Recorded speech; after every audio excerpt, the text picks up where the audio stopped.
할렐루야. 문제는 저 여러분과 교회식의 주님의 평강과 축복이 넘쳐나기를 주님의 이름으로 축원합니다. 누가복음 19장 28절에서 40절 말씀을 가지고 예루살렘 입성하신 예수님이라는 제목의 말씀을 가지고 말씀을 전하겠습니다. 교회로 종료주일로 지킵니다. 종료주일은 예수님께서 나귀를 타시고 예루살렘에 입성하신 것을 기념하는 주일입니다. 예수님은 갈릴리로 가시다가 여리고로 오셨고 여리고에서 험한 산골짜기 길을 거슬러 올라가셔서 베다니 마을에 이르셨습니다. 그리고 밧베가 마을로 들어가기 전 두 제자를 보내셔서 만폰 마을로 들어가 나귀 새끼를 구하여 오도록 하셨습니다. 그래서 예수님은 밧베가라는 동네에 나귀를 타시고 예루살렘에 오신 것입니다. 이때는 이전에 큰 명절입니다. 그래서 예수님과 제자뿐 아니라 많은 사람들이 예수님에게서 가고 있었습니다. 아마 예수님께서 나귀를 타시고 감람산을 다 넘어서 겟세마네 동산으로 기슭에 내려가셔서 기도원 시내쯤 가시게 되었을 때 많은 사람들이 예수님을 따르는 모양입니다. 예수님은 계순한 언덕을 올라가시고 예루살렘 성에 가까이 나가시게 되었습니다. 그와 함께 하던 여러 제자들과 많은 사람들이 나뭇가지를 길에 펴고 옷을 깔고서 종려나무 가지를 흔들며 호산나 다윗의 자손이요 제 이름을 오시니요 하면서 되도록 환영하게 된 것을 우리가 보게 됩니다. 일이 18일이요. 지금도 종료절이 되면 밧베가라는 장마을에 예수를 믿는 사람들이 모여서 종려가지를 흔들며 호산나 찬송을 부르면서 감람산을 넘고 기드온 시내를 건너 예루살렘으로 가는 행사가 있다고 합니다. 그리고 골고다 언덕 위에 있는 예수님 시신이 앉아있던 곳에 세워진 예배당에 들어가서 예배를 드린다고 합니다. 그래서 성경에 보면 그 사복음서에 보게 되면요, 마태복음이나 마가복음, 누가복음, 요한복음을 보게 되면 예루살렘 입성하신 것을 다 기록했습니다. 이 말씀은 예수님이 이렇게 찬양한 것은 당연한 것이라는 거죠. 왜 그렇게 하셨습니까? 예수님을 통해서 세상의 죄와 혼란을 해결하려 하시는 것입니다. 이것은 이미 20년 전에 하나님께서 여러 선지자를 통해서 미리 말씀하신 것입니다. 예수님은 죄인 때문에 고난을 당하셨습니다. 근데 그분이요, 왕이셨습니다. 그분이 고난당했다고 해도 왕이기 때문에 사람들의 찬양을 받으신 것은 당연합니다. 더욱더 왕이신 예수님이 죄인을 구원하기 위해서 세상에 오셨으니 찬양받는 것은 당연한 것입니다. 옛날에 저희 어렸을 때 보면요, 이제 대통령 온다면요, 막 길에서 막 사람들이 막 줄을 서요. 어르신들은 잘 아실 겁니다.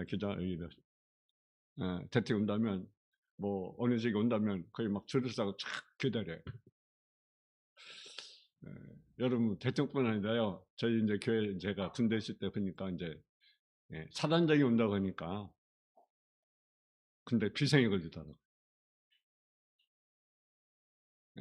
제가 밤에 이제 훈련을 야외 이제 훈련을 갔는데 밤에 사단장이 온다니까요. 잠을 자주 못해요. 부대가 지휘관이 군인들이 왜 사단장이 온다니까. 하물며 완왕의 왕 예수님이 여러분 모시는데 당연히 찬양받는 거 당연하지 않겠습니까? 당연히 찬양받지 않겠습니까? 예수님이 머리에 쓰신 가시관은 세상에 가득한 죄악의 가시를 말합니다. 주님이 쓰신 가시관은요, 십자가의 피가 흐릅니다. 그 아픔은 범죄한 인간들로 인한 아픔이고, 주님의 슬픔은 죄로 인하여 멸망들을 당하는 죄인들을 보는 슬픔입니다. 오실리가 당신입니까? 아니면 다른 일 기다려야 합니까? 이 같은 질문은 진실하게 신앙을 지켜가는 많은 이들이 확인하고 싶은 내용입니다. 과연 당신은 하나님의 아들이십니까? 당신은 마당의 왕이십니까? 이 세상을 구원할 메시아십니까? 사실 하나님을 무시하며 조롱 멸시하고 죄를 믿는 이들은 어리석다고 말하는 이들은 어찌 그리 많습니까? 거짓 선지자들이 하나님을 빙자하여 온갖 멋진 일을 행하고 참 하나님인 교회를 무너뜨리고 있습니다. 여러분, 근데 왜 하나님이 능력이 많으시다고 하시면서 왜 하나님이 묵묵히 보고 계십니까? 여러분, 우리 내세 입장하신 주님을 따라가 봐야 합니다. 이 시간을 통하여 하나님의 아들이신 예수님의 권위를 인치시고 우리의 답답한 마음을 풀어주실 것입니다. 예수님의 일생 입성은 그가 만왕의 왕 되신 하나님의 아들이심과 인류의 구세주 생명의 문, 청렴을 내신 분임을 우리에게 증거해주고 있다는 사실입니다. 첫째로 예수님은요, 고난당하신 왕이시라는 사실입니다. 인류 구원하신 하나님의 예수 그리스도는 시험을 받으신 적이 있습니다. 세상에는 무엇이 신이 되고 있습니까? 물질이 신이 되고 있습니다. 그래서 예수님도 물질의 유혹을 받으셨습니다. 그래서 돌로 떡을 만들어 먹으라. 떡덩이가 되게 하라. 근데 예수님은 돌로 떡을 만들 수 없습니까? 여러분, 돌로 떡을 만들 수 있습니다. 만약 그렇다면 누구에 넘어가는 겁니까? 마귀의 시험에 넘어지는 것입니다. 오늘 많은 사람들이 돌로 떡을 만들려고 합니다. 돌이 떡이 되기를 원합니다. 왜? 물질이 신이니까. 돈이 우상이니까. 예수님도 그런 시험을 받으셨습니다. 따라서 하나님은 정욕심이 있어서 신비한 것만 보면 사로잡혀 버리니 성령 꼭대기에 뛰어내리라고 했습니다. 세상 권세를 휘두를 수도 있을 것이라는 마귀는 속삭입니다. 그러나 하나님 아들 예수님은 고난의 길, 여러분 십자가를 선택하신 것입니다. 예루살렘을 향하여 앞서 가시리라는 말씀은 고난의 십자가를 향하여 부지런히 앞서 가시는 예수님의 모습을 보여주고 있습니다. 누가 강요한 것이 아닙니다. 누가 요청한 것이 아닙니다. 그는 우리를 구원하려고 하나님의 영광을 취할 것을 여기지 아니하시고 사람의 유보 몸으로 오셨습니다. 자신의 죽음으로 사람의 죽음을 대신하였고 부활하심으로 영원한 생명을 허락하신 구주가 되십니다. 일본은 어렵게 복음을 전파된 역사를 기록하고 있습니다. 일본 어떤 이도 복음을 전했었고 예수를 믿을 수도 없고 그리고 기독교를 믿는 일을 곧바로 처형당하게 되었습니다. 근데 한 성사님이 한 형제를 전도했어요. 그래서 예수를 믿게 했습니다. 근데 그 형제가 예수를 믿는다는 이유로 처형을 당하게 됩니다. 누구 앞에서? 선교사가 본 앞에서 그 형제를 처형했습니다. 그때 선교사가 그렇게 하나님께 묻습니다. 하나님, 왜 침묵하십니까? 하나님이 살리시다면 이럴 수가 있습니까? 라고 하나님을 원망했어요. 약심에 빠져있는 선교사에게 주님은 응답하셨습니다. 왜 침묵했냐고? 나도 그와 함께 죽음에 참여하였노라. 우리는요, 하나님께 묻습니다. 왜 그 어려움을 당할 때, 왜 내가 고통할 때 하나님 왜 침묵하십니까? 라고 우리가 묻습니다. 질문합니다. 질문 정도가 아니라 하나님께 원망합니다. 근데 우리는요, 원망할 수가 없어요. 왜 그렇습니까? 그분이 주권이잖아요. 그분이 주인이잖아요. 어떻게 주인 되신 창조 하나님께 우리가 원망할 수가 있겠습니까? 저는 그 하나님께 왜 원망할 수가 있겠습니까? 원망할 수가 없습니다. 우리는 다만 순종하는 거죠. 예수님이 십자가에까지 순종했던 것처럼 우리는 주님이 말씀하시면 네, 우리가 순종하는 것이 신앙의 모습이라는 사실이죠. 여러분, 우리는 어떤 어려움이 있어도 주님의 고난을 우리가 생각하는 저와 여러분이 되기를 제 이름으로 축원합니다. 예수님은 고난의 왕으로 선택을 하셨다는 것. 두 번째는요, 예수님은 자신의 조건을 분명히 보여주신 왕이라는 사실입니다. 예수님이 밥배가 배나를 이뤘을 때입니다. 예수님은 제자들을 명하여 말편말에 가서 예루살렘 입성하실 나귀를 끌고 오라고 하셨습니다. 그 향해서 물으면 주가 쓰시겠다 하라고 그렇게 말씀을 하라고 했습니다. 그러니까 주인이 한마디도 말도 없이 주인이 허락을 합니다. 만유에 주르신 하나님의 주권을 선포하는 것입니다.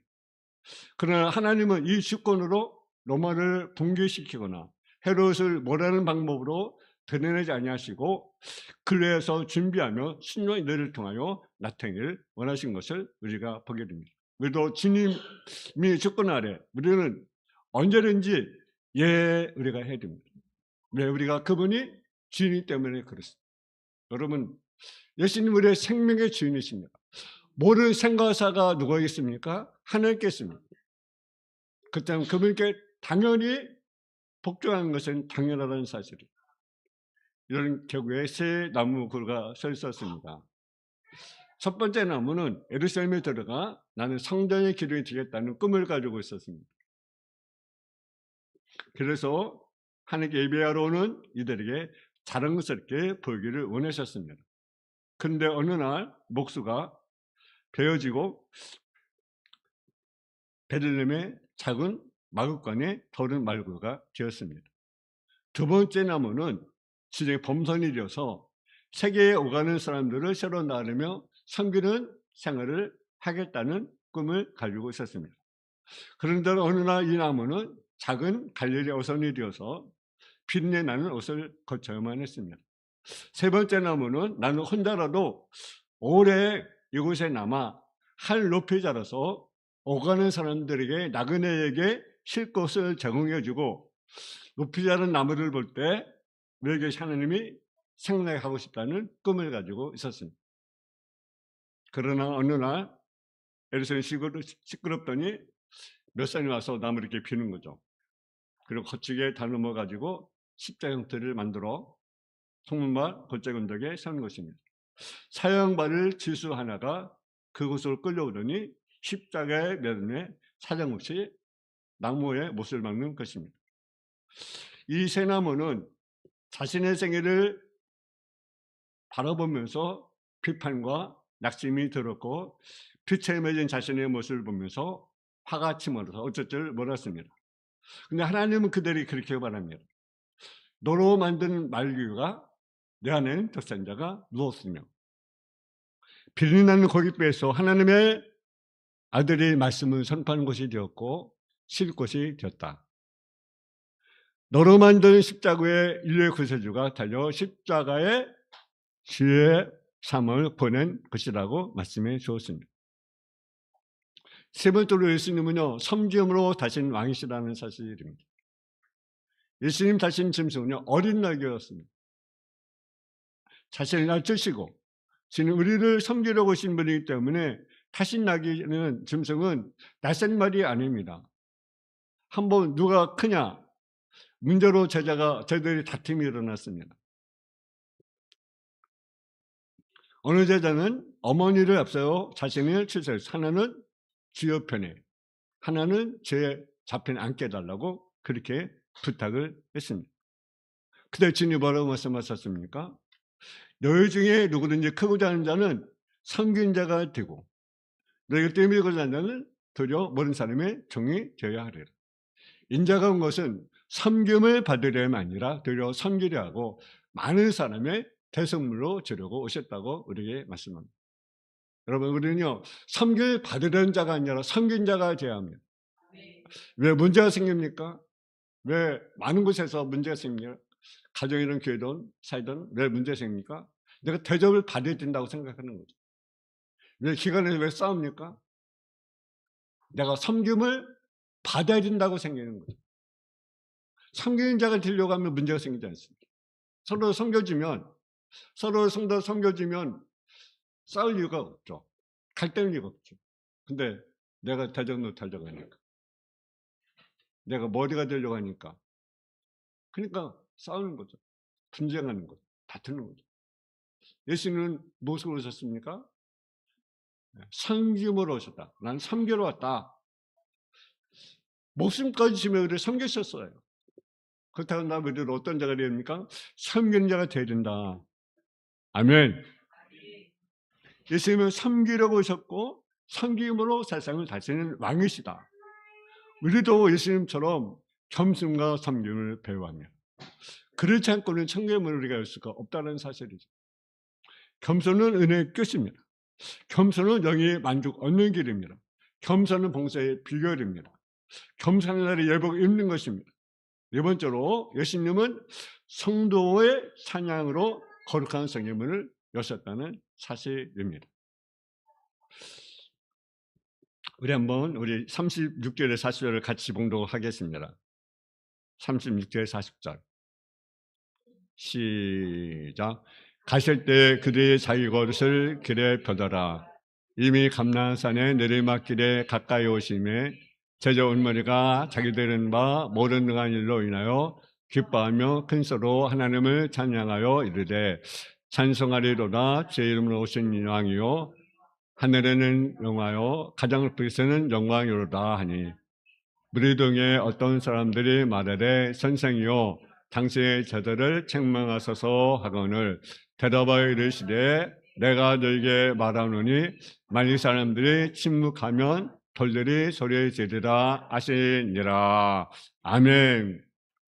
예수님은 찬양을 받으실 왕으로 오셨습니다.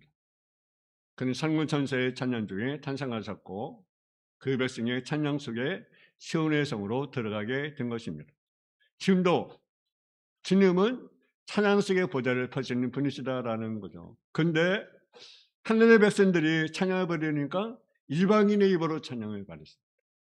어른들의 찬양이 되는데 어른들이 찬양하지 않으니까 누구의 찬양을 받습니까? 아이들의 찬양을 받는 거예요. 사람들이 찬양해야 되는데 사람 찬양하지 않으니까 누가 가서 소리를 지릅니까? 돌들이 찬양해야 되는 거예요. 여러분 하나님은요, 주님은요 찬양을 받으실 왕이십니다. 우리는 그분의 왕이십니다.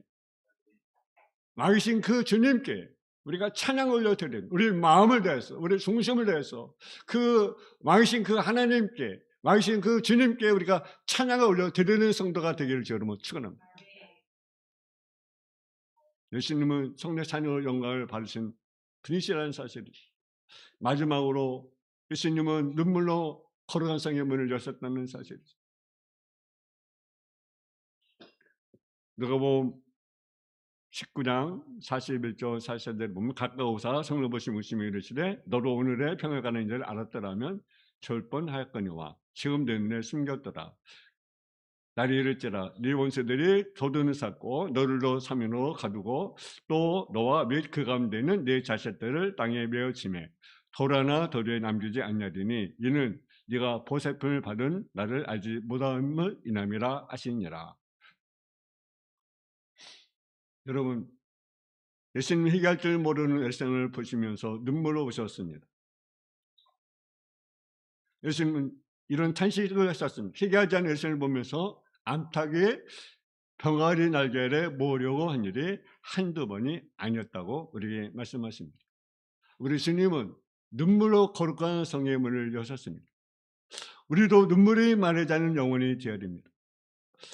믿음의 눈물로 우리가 기도하고 감사와 사랑의 눈물을 발을 적시고 봉사 회개의 눈물로 사역할 수 있기를 바랍니다.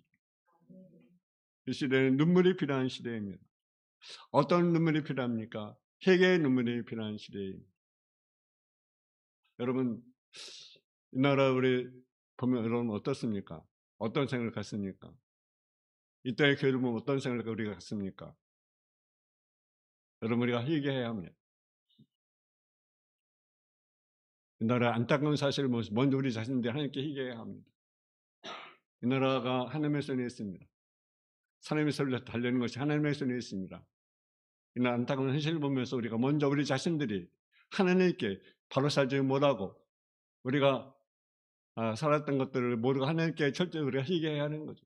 여러분 예수님은 눈물로 거룩한 성의 문을 여셨다는 사실. 이 나라 희망이 반대 있지 않습니다. 하나님께 있습니다. 정치인이 있지 않습니다. 대통령이 있지 않습니다. 국회요? 시장? 이제 좀 있으면 우리가 국회의원을 시장, 지방선거가 있습니다. 6월달에 시장도 뽑아야 되고 구청장도 뽑아야 되고 도지사도 뽑아야 되고 의원도 뽑아야 되고 그렇습니다. 여러분 우리가 기도해야 합니다. 주들이 하나님을 두려워하시는 자들, 하나님의 경외자들이 뽑힐 수 있도록 우리가 기도하시기 바랍니다. 아멘. 기도하겠습니다. 사랑하는 아버지 하나님, 은혜와 사랑을 감사합니다. 예수님은 고난을 선택하신 왕이십니다. 예수님 아버지 자신의 주권을 불매보신 왕이셨습니다. 예수님은 성김으로 다스리는 왕이십니다. 많은 사람들은 대접을 받으려고 섬김을 받으려 하지만 예수님은 섬기러 오신 왕이심을 우리가 알고 우리가 겸손히 또 섬김의 뭘 보이는 성대 삶으로 우리가 살아갈 수 있도록 주여 도와주옵소서. 예수님은 정말로 찬야로 거룩한 성의 문을 여셨습니다. 예수님은 찬야로 거룩한 성을 여셨습니다. 예수님은 눈물로 거룩한 성을 여셨습니다. 아버지, 우리가 하나님을 찬양하길 원합니다. 주님을 찬양하길 원합니다. 왕이신 주님을 찬양하는 높여드는 삶을 우리가 살아갈 수 있는 삶의 모습이 되어줄 수 있도록 주여 도와주시고 우리가 회개하길 원합니다. 우리 자신을 돌아보면서 회개하길 원합니다. 이 교회를 우리가 보면서 우리가 회개하길 원합니다. 이 문제를 보면서 우리가 회개의 눈물을 흘릴 수 있도록 주여 도와주옵소서. 예수님의 이름으로 기도했습니다. 아멘.